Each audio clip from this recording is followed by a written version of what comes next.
At a particular point of time, you have one state of consciousness.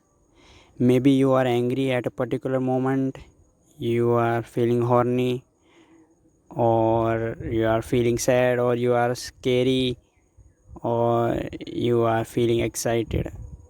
But when that moment passes, then your emotion also changes. For example, you are going on a bike to your office. You saw a beautiful girl. That girl is so beautiful that even all the actresses of the world would fail in front of her. So you are, by seeing her at first sight, you had a kind of love, one sided love, we can say. You are standing on a red light and you saw that girl. Your emotion actually got related to romantic. But once there is a green light and you listen the horn, then you came back to your normal state and you go on, and that girl passes on. Now everything is normal. Now for that moment when you saw that girl, you were flowing in your emotions. For that moment you were having the different consciousness. Once the light became green, traffic light, now you have different consciousness. Similarly, in every point of time, a human being has a different consciousness. When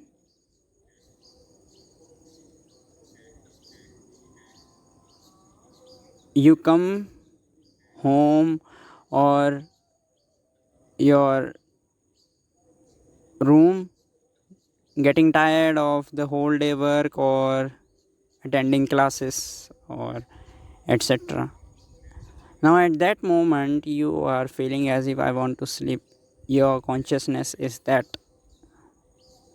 But in the morning when you wake up, you take bath, now you are feeling fresh. That is a different consciousness.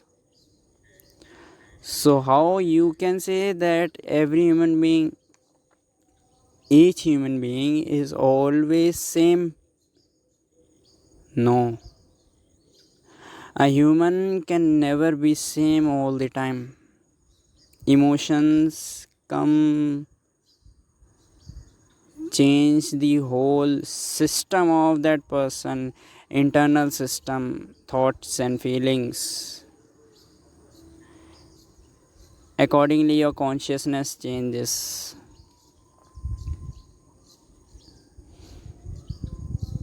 Now say for example, somebody has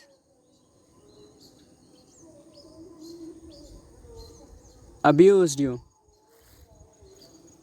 said invective words to you. Now you became angry over those words. You wanted to kill him. Now your consciousness of anger, your state of anger is attributed to those words, those invective words. Now at that very particular moment you are wanting to kill that person and you kill that person.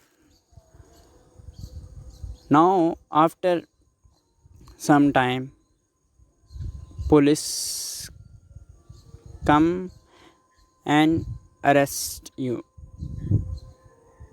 Now tell me, What is the reason for that arrest? The reason for that arrest is that you have murdered that person. Now court punishes you. Now tell me the reason for your punishment.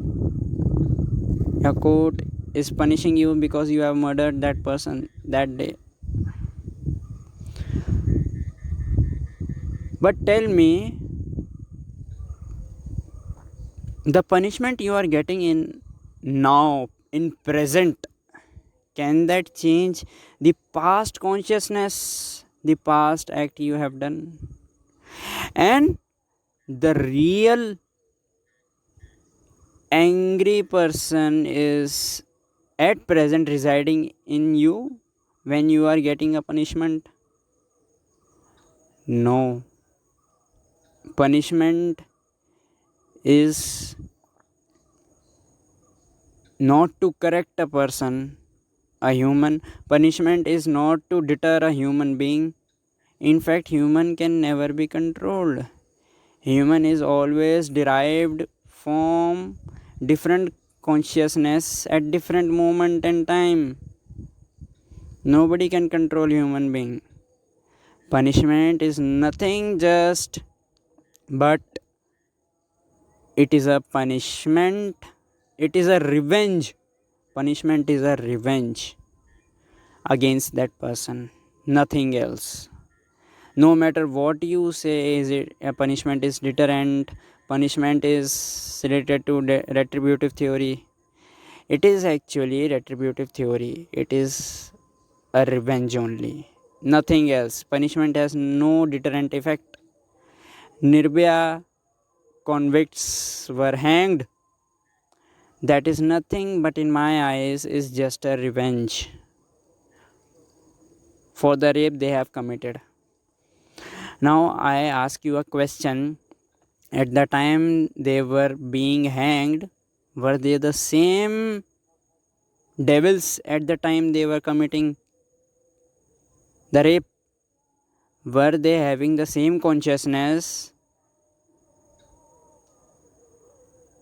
of at the time of they were having the consciousness when they were raping?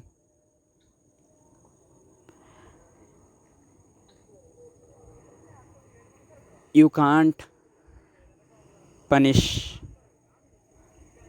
that consciousness which has been gone in past. Punishment is just a revenge. Punishment is just as if you want to fulfill your desire to kill that person or suffer that person, nothing else. Punishment is just, you can say, a legalized form of taking revenge, either by state or by religion, by church, by anyone, any person, anything. Punishment is a revenge. Punishment can't deter a human being, no matter how hard rules you make. The different state of consciousness will drive the human being.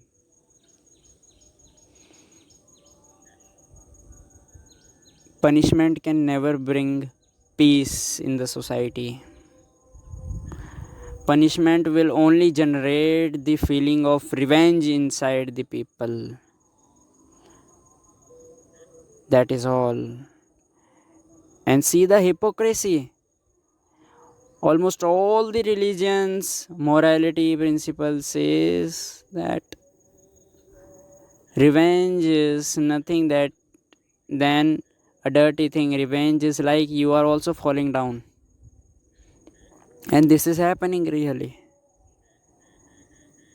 At one hand they are saying this thing, and on the other hand they are punishing. See the hypocrisy. To bring peace in society, in human being, you have to make the human aware of his present state. Until a human can't understand his present state, he can't control himself. Without knowing his present state of mind, his present consciousness, the present state of mind will control the human and will commit crimes through that human. No, I say that the efforts has to be made to understand those consciousness, those present moments. Then only you can take further action. Then only an individual can control that emotion.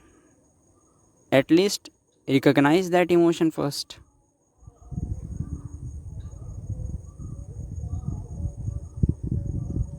So, even without punishment, you can bring peace. Punishment will only bring revenge, nothing else.